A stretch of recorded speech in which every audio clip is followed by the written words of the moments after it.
Hello everyone. तो आज हम पढ़ने वाले हैं क्लास 9 हिस्ट्री का chapter 2 socialism in Europe and the Russian revolution. कहानी शुरू होती है फ्रांस से, जहां सोसाइटी 3 एस्टेट्स में बटी थी। पहले एस्टेट में आते थे क्लर्जी, मतलब चर्च के लोग। दूसरा था नोबिलिटी, यानी राजा, रानी और उनके रिश्तेदार। और तीसरा एस्टेट था बाकी सभी लोगों का, यानी आम जनता, जो सबसे ज्यादा थी। लेकिन पावर सिर्फ पहले 2 ग्रुप्स के पास थी। पैसा भी उन्हीं के पास और डिसीजन भी वही लेते थे। बाकी लोग सिर्फ काम करते और टैक्स देते रहते। और फिर हुआ फ्रेंच रेवोल्यूशन, जब लोगों ने राजा के खिलाफ आवाज उठाई और एक नई सोच ने जन्म लिया। सबको आजादी मिलनी चाहिए, सब बराबर हैं और सबको एक दूसरे के साथ मिलकर रहना चाहिए। इस आइडिया ने सिर्फ फ्रांस को नहीं, पूरे यूरोप और एशिया के लोगों को जगा दिया। लोग सोचने लगे, अगर फ्रांस में राजा को हटाकर आम लोगों की सरकार बन सकती है तो हमारे यहाँ ऐसा क्यों नहीं हो सकता। लेकिन सब लोग एक जैसे नहीं सोच रहे थे। कुछ लोग थे जो बोलते थे कि हाँ, राजा हटाओ, पर सरकार चुनने का हक, मतलब वोटिंग राइट्स, सिर्फ उन लोगों के हाथ में होनी चाहिए जिनके पास पैसा और प्रॉपर्टी हो, जैसे बड़े व्यापारी या जमींदार। और ऐसी सोच वाले लोगों को कहते थे लिबरल्स।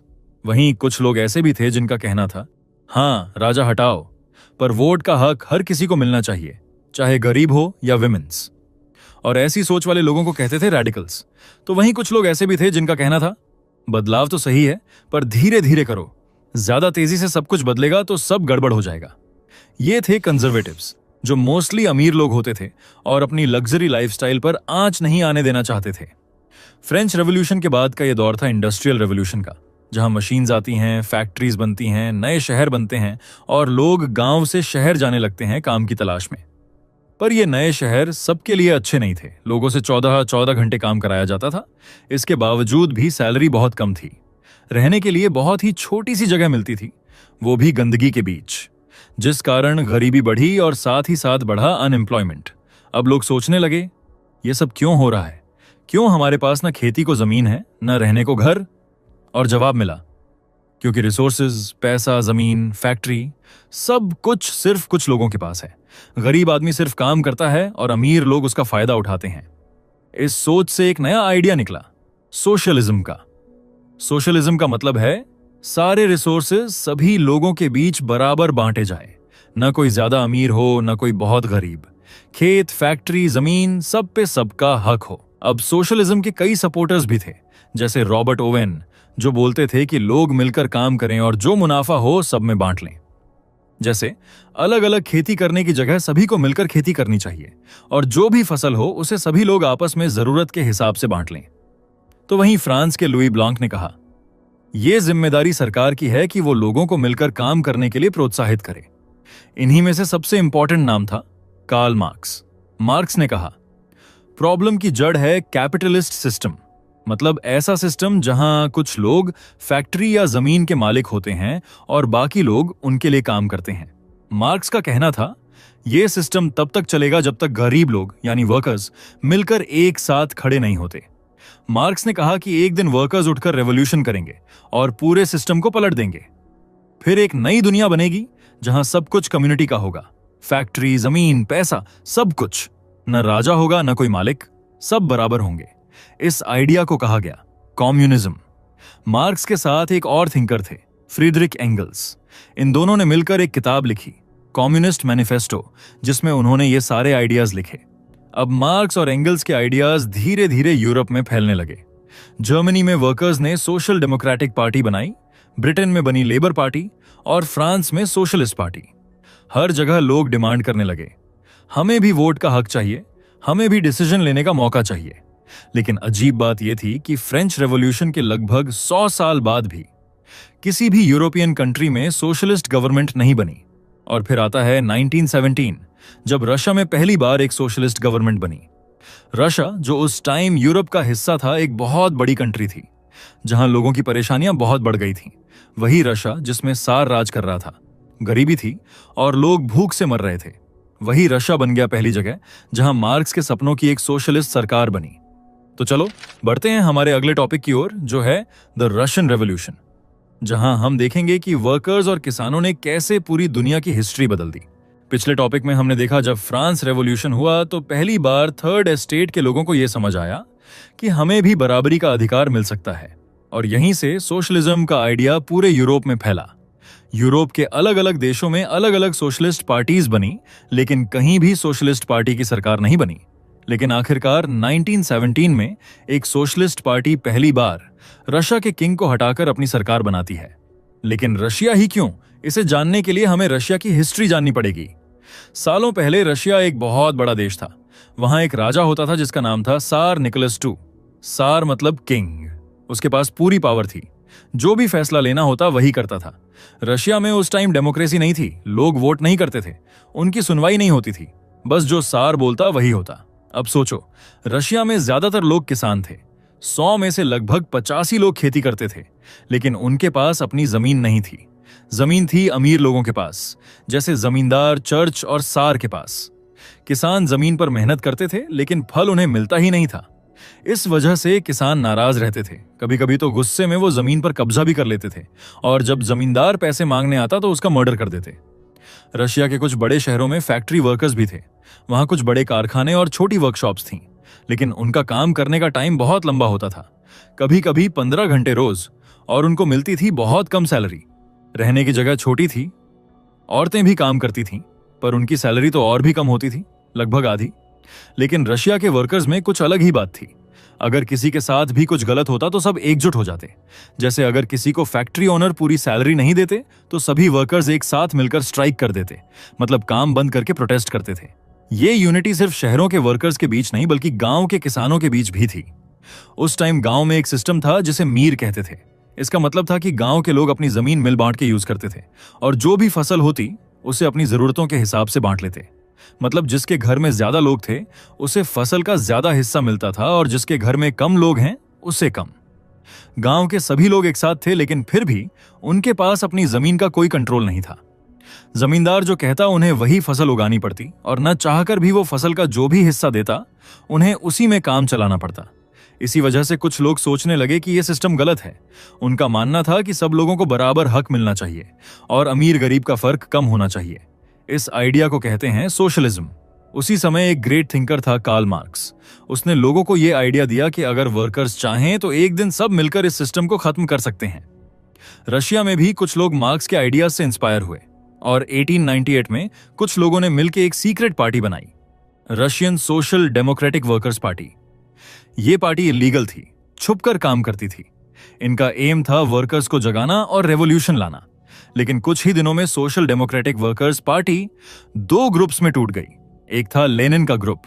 लेनिन बोलता था कि हमें एक छोटी, स्ट्रांग और डिसिप्लिन्ड पार्टी चाहिए, हर मेंबर ट्रेन्ड होना चाहिए, रेवोल्यूशन फास्ट आना चाहिए। लेनिन का ग्रुप था बोल्शेविक्स, मतलब मेजॉरिटी ग्रुप। दूसरा ग्रुप था मेंशेविक्स, मतलब माइनॉरिटी। वो लोग बोलते थे कि पार्टी सबके लिए ओपन होनी चाहिए।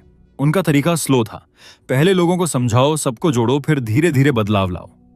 लेनिन को यह स्लो तरीका पसंद नहीं था, इसलिए दोनों ग्रुप्स अलग हो गए और अपने अपने तरीकों से वर्कर्स की मदद करने में लग गए। तभी एक दिन कुछ ऐसा हुआ जिसने ना सिर्फ सोशल डेमोक्रेटिक वर्कर्स पार्टी को बल्कि पूरी दुनिया को हिला के रख दिया। यह बात है 1905 की, जब एक लीडर फादर गैपोन ने थाउजेंड्स ऑफ वर्कर्स को एक पीसफुल मार्च के लिए बुलाया। वो लोग सार के पैलेस के बाहर जाकर अपनी प्रॉब्लम्स बताना चाहते थे, जैसे सैलरी बढ़ाओ, काम का टाइम कम करो और वोट देने का राइट दो। पर बिना उनकी बात सुने सार ने उन पर ओपन फायरिंग का आदेश दे दिया, जिसमें 100 से ज्यादा लोग मारे गए। इस खौफ से भरे दिन को कहते हैं द ब्लडी संडे। लेकिन इसके बाद रशिया में हर जगह प्रोटेस्ट होने लगे। लोग चाहते थे एक पार्लियामेंट हो जिसमें उनकी बात सुनी जाए, और आखिरकार लोगों के दबाव में सार ने एक पार्लियामेंट बनाने की परमिशन दे दी, जिसका नाम था डूमा। पर जब डूमा सार की बात से एग्री नहीं करती, उसकी बात नहीं मानती थी, तो सार पूरी डूमा को ही डिसमिस कर देता। फिर नई डूमा बनती, फिर उसे भी डिसमिस कर देता। इसी बीच फर्स्ट वर्ल्ड वॉर की शुरुआत हुई, जब रशिया ने फ्रांस और ब्रिटेन के साथ मिलकर जर्मनी के खिलाफ लड़ाई शुरू की। पहले लोग एक्साइटेड थे, पर वॉर लंबा चला, सोल्जर्स थक गए, हारने लगे। आर्मी में फूड की कमी होने लगी, और जब आर्मी वापस आई तो उन्होंने अपने ही शहरों को जला दिया ताकि एनिमी वहां छुप न सके। यहां तक कि फसलों को जला दिया गया, जिससे जर्मनी के सैनिक उन्हें खा न सकें। इससे शहरों में ब्रेड की भी कमी हो गई। ब्रेड के लिए रायट्स होने लगे, लोग भूखे मरने लगे। रेलवे काम नहीं कर रही थी, फैक्ट्रीज बंद हो रही थीं, जिस कारण वो लोग जो पहले सार को सपोर्ट करते थे अब उससे बहुत ही ज्यादा गुस्सा हो गए। लोगों का कहना था हमें वॉर बंद कर देनी चाहिए, लेकिन सार था कि जर्मनी से बार बार हारने के बाद भी वॉर रोकने का नाम ही नहीं ले रहा था। ये सब प्रॉब्लम्स, भूख, वॉर, अनफेयरनेस और सार की जिद, सब मिलकर एक बड़ा वॉल्केनो बना रहे थे। लोग गुस्से से भर गए थे और फिर आया 1917 का वो मोमेंट जब लोगों का गुस्सा फूट पड़ा और लोगों ने सार के खिलाफ ही विद्रोह कर दिया, जिसे जानते हैं हम हमारे अगले टॉपिक में, जो है the February revolution in Petrograd. पिछले टॉपिक में हमने कुछ वजहों को देखा जिसकी वजह से सार के प्रति लोगों का गुस्सा बढ़ता जा रहा था, जैसे वर्कर्स के ऊपर ओपन फायरिंग करवाना, डूमा को बार बार डिसमिस करना और बार बार हारने के बावजूद जर्मनी के खिलाफ जंग जारी रखना। लेकिन 1917 में कुछ ऐसा हुआ जो खुद लोगों ने भी एक्सपेक्ट नहीं किया था। तो चलो टाइम मशीन में बैठकर चलते हैं 1917 में रूस के कैपिटल पेट्रोग्राड में, जहां एक ऐसी कहानी लिखी गई जो पूरे देश का फ्यूचर बदल देगी। यह समय था 1917 की फरवरी का, जब बहुत ही ठंड थी, स्नो गिर रही थी और लोगों के पास खाने का भी बहुत शॉर्टेज था। शहर के बीचों बीच नेवा नदी बहती थी जो उसे दो पार्ट्स में डिवाइड करती थी।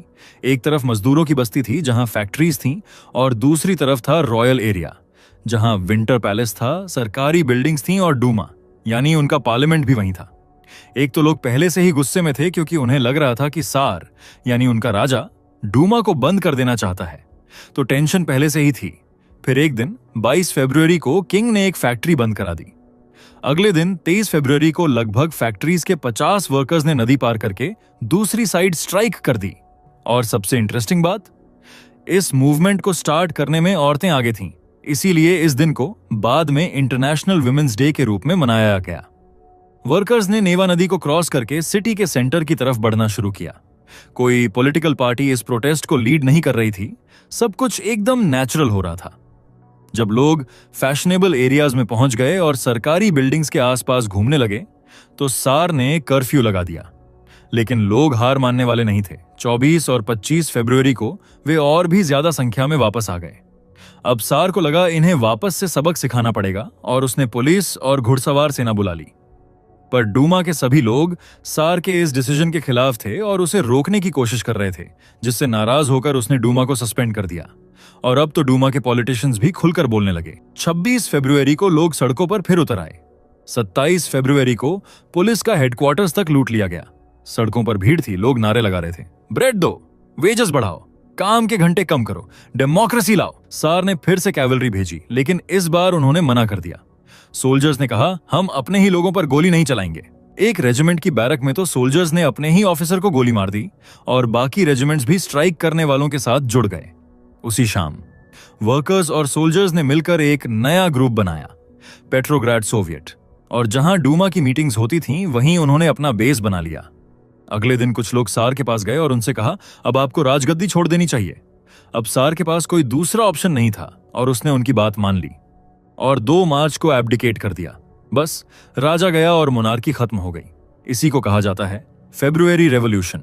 अब सवाल आता है, राजा के बाद रशिया को चलाएगा कौन? इसके लिए सोवियत लीडर्स और डूमा के लोगों ने मिलकर एक नई टेम्पररी गवर्नमेंट बनाई, जिसका नाम था प्रोविजनल गवर्नमेंट। उनका प्लान था कि एक नए इलेक्शन के थ्रू लोग अपनी सरकार खुद चुनेंगे। प्रोविजनल गवर्नमेंट ने आते ही कुछ अच्छे काम किए, जैसे पब्लिक मीटिंग्स और ग्रुप्स बनाने की परमिशन दे दी। फिर अप्रैल 1916 में एग्जाइल से एक नया हीरो वापस आया, लेनिन, जिसे सार ने इलीगल पार्टीज बनाने के जुर्म में देश से बाहर कर दिया था, क्योंकि वो बोल्शेविक पार्टी का लीडर था और वर्ल्ड वॉर के खिलाफ था। जब वो वापस आया, उस टाइम पर पहले से ही रशिया में प्रोविजनल गवर्नमेंट बनाई गई थी और आते ही उसने अपनी फेमस अप्रैल थीसिस दी और सरकार के सामने 3 डिमांड्स रखी। पहला, वॉर बंद करो, दूसरा, जमीन किसानों को दो और तीसरा, बैंक्स को सरकारी कंट्रोल में लो। उसने ये भी कहा कि अब से हमारी पार्टी का नाम कम्युनिस्ट पार्टी होना चाहिए, जिसका मतलब था एक ऐसी पार्टी जो कम्युनिटी के लिए काम करे, ना कि बोल्शेविक, जिसका मतलब था मेजॉरिटी।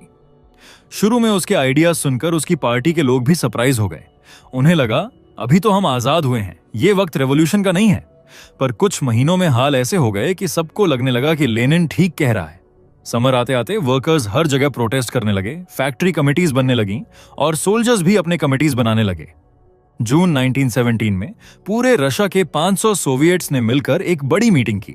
अब प्रोविजनल गवर्नमेंट, जिसे टेम्पररी देश संभालने के लिए बनाया गया था, उसने देखा कि उसकी पावर कम हो रही है, तो उन्होंने स्ट्राइक को कंट्रोल करने के लिए सख्त कदम लेने शुरू किए। जुलाई 1917 में बोल्शेविक्स ने एक बड़ा प्रोटेस्ट किया, लेकिन गवर्नमेंट ने उसे फोर्स से दबा दिया। कई लीडर्स को पकड़ लिया गया, कुछ लोग छुप गए या भाग गए। और फिर आया अक्टूबर 1917। लेनिन को लगा कि अब प्रोविजनल गवर्नमेंट डिक्टेटरशिप ला सकती है, इसलिए उन्होंने सीक्रेट प्लानिंग शुरू की। 16 अक्टूबर को पेट्रोग्राड सोवियत ने डिसाइड किया कि अब पावर पर कब्जा करना है। इसके लिए उन्होंने एक स्पेशल टीम बनाई, मिलिट्री रेवोल्यूशनरी कमेटी, जिसका हेड था ट्रॉट्स्की। और 24 अक्टूबर को रेवोल्यूशन शुरू हो गया। प्राइम मिनिस्टर केरेंस्की डर के मारे सिटी छोड़कर चले गए। गवर्नमेंट के ट्रूप्स ने कुछ बोल्शेविक न्यूज़पेपर्स को बंद कर दिया, पर ट्रॉट्स्की की टीम ने तुरंत जवाब दिया और सरकारी ऑफिसेज पर कब्जा करना शुरू कर दिया। मिनिस्टर्स को अरेस्ट किया। धीरे धीरे सोल्जर्स ने सिटी के हर इंपॉर्टेंट पॉइंट को कंट्रोल कर लिया।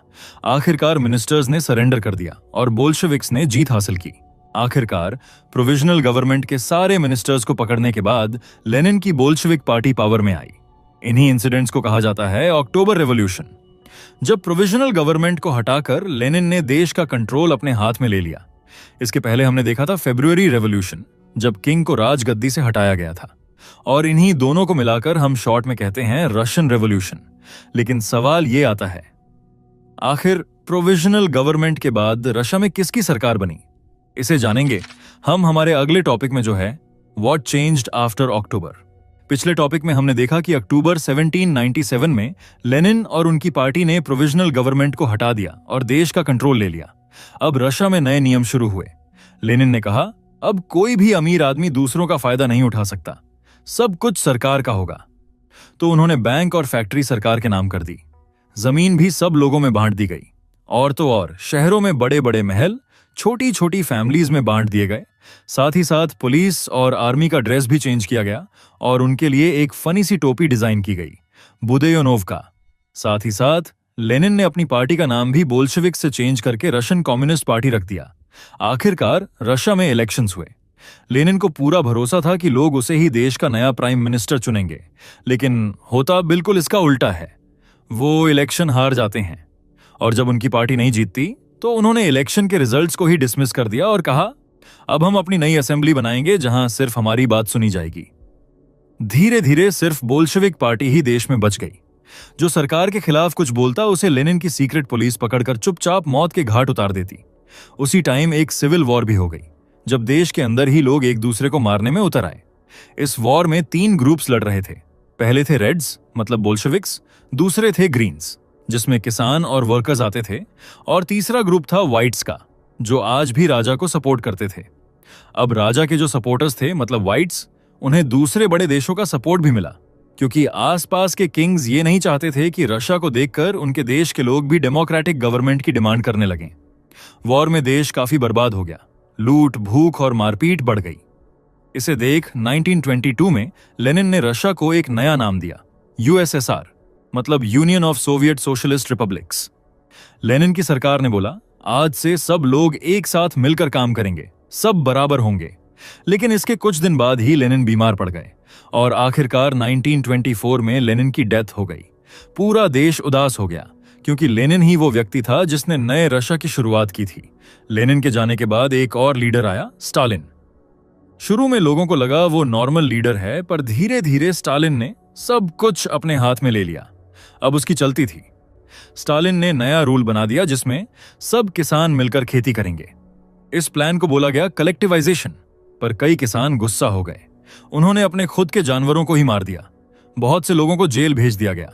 आखिरकार एक बड़ा अकाल आया जिसमें 40 लाख लोग मर गए। इसके बावजूद लोग अगर स्टालिन की बात नहीं मानते तो उन्हें जेल या काम वाली कैंप्स में भेज दिया जाता। कई लोगों पर झूठे इल्जाम लगाए गए।